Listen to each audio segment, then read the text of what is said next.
in this video lecture, which is video lecture 4 for chromatography, and this will be the last lecture for chromatographic techniques. We have total four video lectures for chromatographic techniques, and previously I have taught you spectroscopic techniques, and then we will see after finishing chromatographic techniques, I will share with you video lectures for thermal techniques, and with the thermal techniques we will be completing our fourth unit, instrumental methods of chemical analysis. After that we have to deal with third unit, and I know that you already have three video lectures for three topics in third unit, that are polymers, cements and catalytic converter. So I don't need to reteach them. You can look at those videos which I have already, for the link for which I have already shared with you. And I think I will be left with nanomaterials in third unit. We will discuss nanomaterials probably next week or next to next week. So probably next week, which is week starting from May 11th, we will have thermal techniques, and then probably in the same week or next to next week we will complete nanomaterials, and we will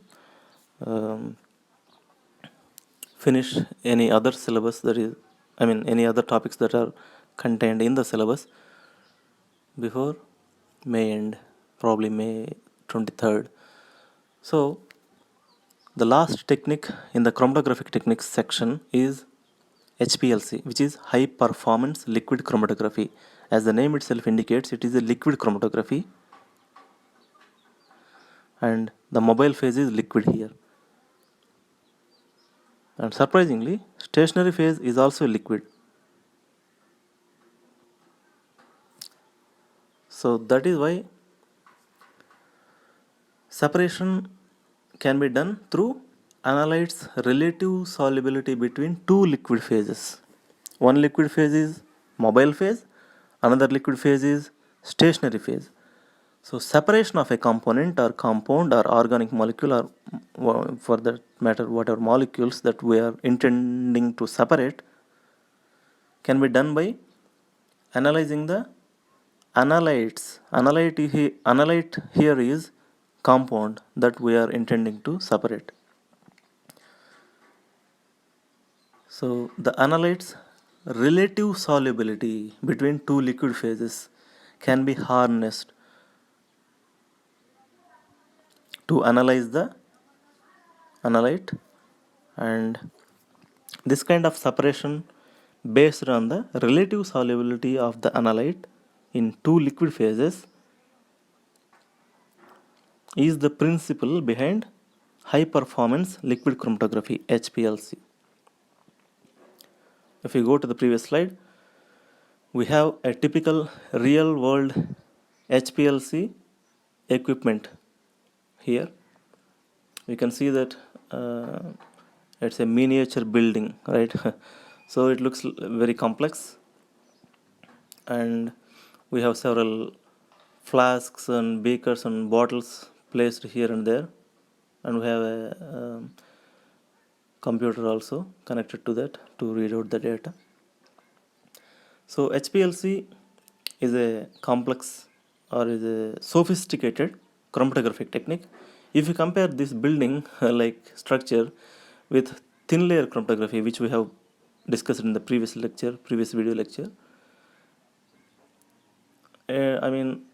it's like poor to rich comparison, right? TLC is very simple technique. It's just a paper. It's just a foil, aluminum foil.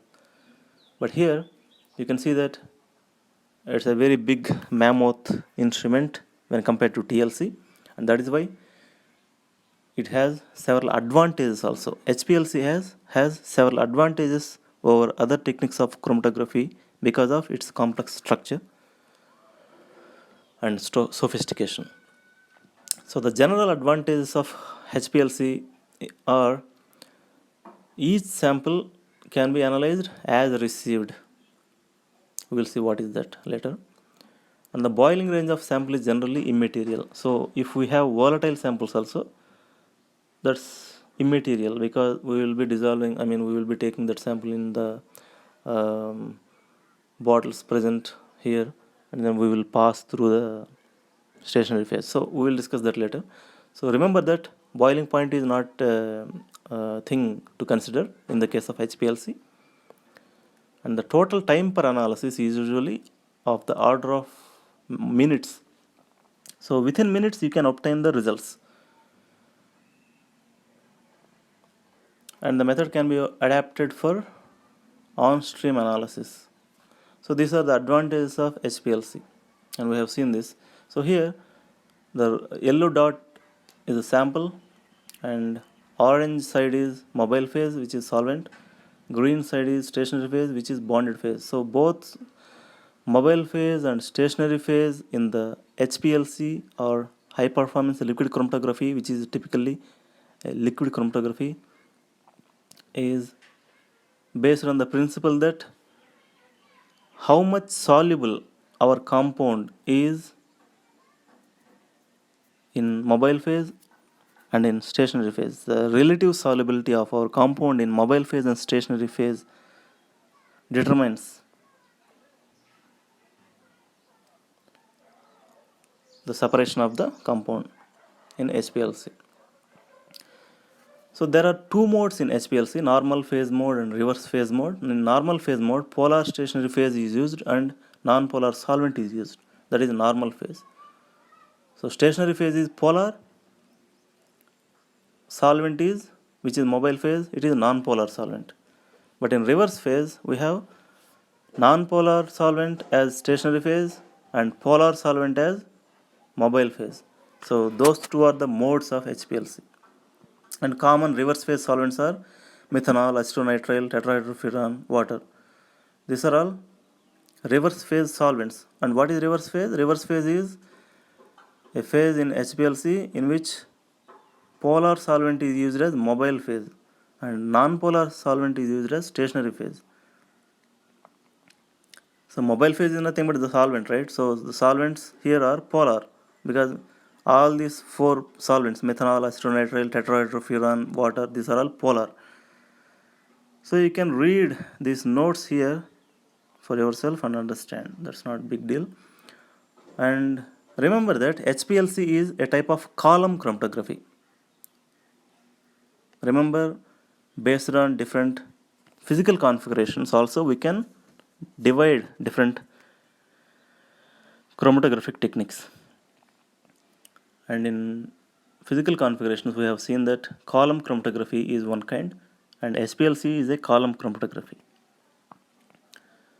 And when you use columns, you have several mechanical parts in the column like protecting guards, bonded phase supports or solid supports, and backbone for bonded phase solid supports, all these. So usually polymeric particles are used in these columns as supporters. Polymeric particles or silica also can be used. And those bonded phases are, these are the different types of bonded phases that can be used in the columns. So as I have said, HPLC column contains several mechanical parts. This is a real HPLC column, but to analyze it we will take an example like in cartoonistic way, like this. So here this is the liquid chromatographic column in which we can see several fittings, nuts, bolts, ferrules, all those column packings and all. So this is the standard column hardware with mechanical parts. And when we come to instrumentation in HPLC, we have mobile phase which can be pumped and injector through which we can inject our compound or sample, and both get mixed and run over the column, run through the column. This gray part is the column here, right? So this one. So finally detector will give us analysis. I mean detector connected to the interface, which is computer, will give us analysis or data. So mostly this column is made of smooth bore stainless steel or heavy walled glass tubing. So the columns are made of either stainless steel or glass tubing, and hundreds of such packed columns differing in size and packing are available. You can manufacture and obtain different size and packing range for these columns. So add several columns together to increase length. So that's how these columns are prepared and used in the HPLC. And this is the sample injecting system, in which syringe is used to inject the sample in a rheodyne containing a valve before feeding the sample to the column.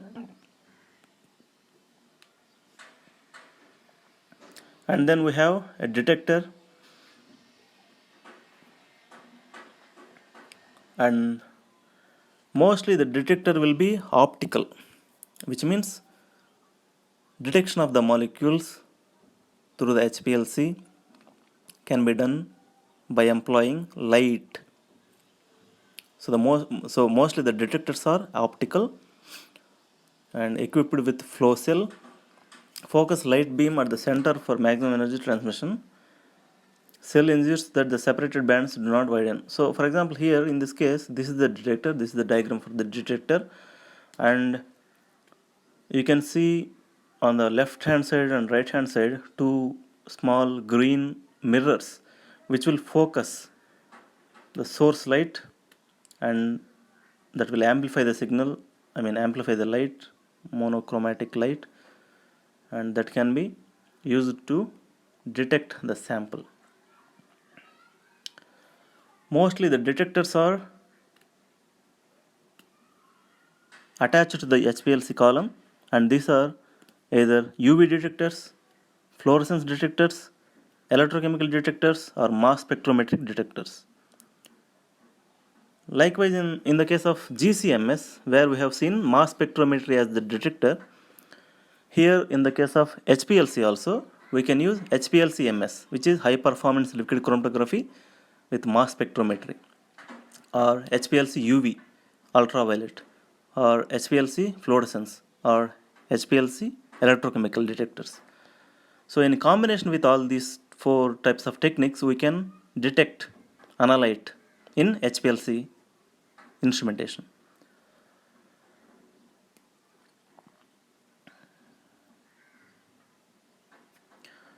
So this is a typical cartoonistic representation of HPLC UV equipment. For example, the yellow cylinders are mobile phases A and B, and we have those cylinders connected to HPLC pump, green square.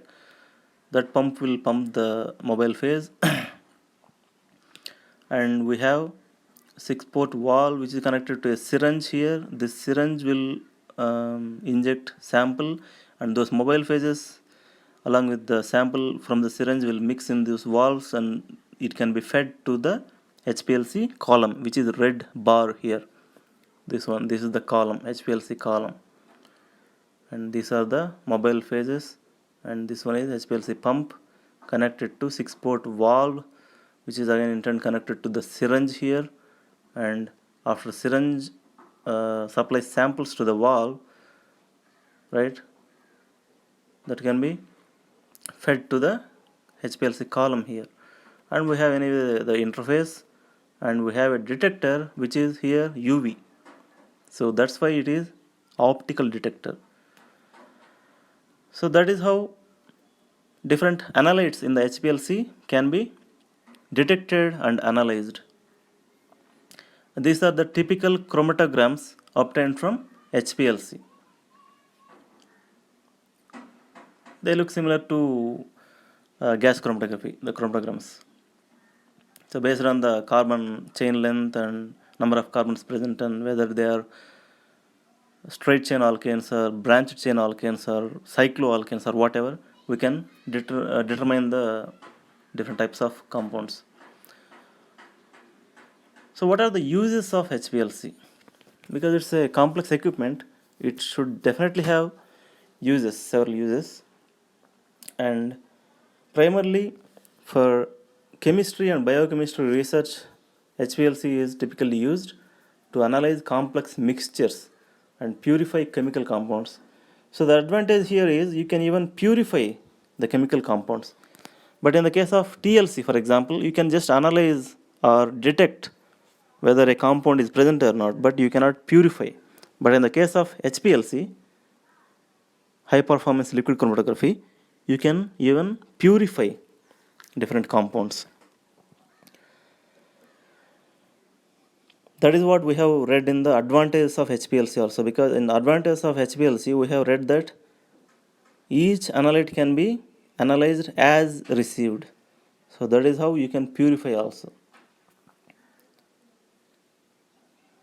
And you can actually develop several processes for synthesizing chemical compounds and isolate natural products or predict physical properties of different compounds based on HPLC columns. It's a sophisticated, really sophisticated equipment that can be used to purify, synthesize, isolate, predict chemical compounds. And it is mostly used in QC, quality control, to ensure purity of raw materials. So in most organic chemistry labs or industrial scale labs, in QC labs, quality control labs, you can use HPLC to control and improve process yields and to quantify assess of final products. So quantitatively also you can determine several assays of final products, or to evaluate product stability and monitor degradation. So even monitoring of degrading samples can be performed in HPLC. So that's why this is a sophisticated technique used to both qualitatively and quantitatively analyze and also do extra things like synthesizing, developing processes for synthesizing chemical compounds and isolating natural products, predicting several physical properties of organic compounds and all those things. In addition to this, it can be used to analyze air and water pollutants and occupational safety health. Compounds that are involved in those occupational safety or health can be analyzed. So several regulatory agencies, for example, maybe Pollution Control Board (PCB) may also be using HPLC to survey for pollutants, and also several other regulatory agencies like food and drug-based regulatory agencies can also use HPLC to analyze or to identify or even to confiscate narcotics or even to check adherence to label claims. So several things can be done with HPLC. That's the conclusion of HPLC. So with this, we have finished all the chromatographic techniques, all the spectroscopic techniques. Next week, we will start thermal techniques, and with that, we would have finished instrumental methods of chemical analysis, 4th unit. See, the next slide is spectroscopic techniques, which we have finished already. So, with this, we have finished chromatographic techniques and spectroscopic techniques. In the next week or in the next session, we will take up thermal techniques. With that, we will finish instrumental methods of chemical analysis. Thank you.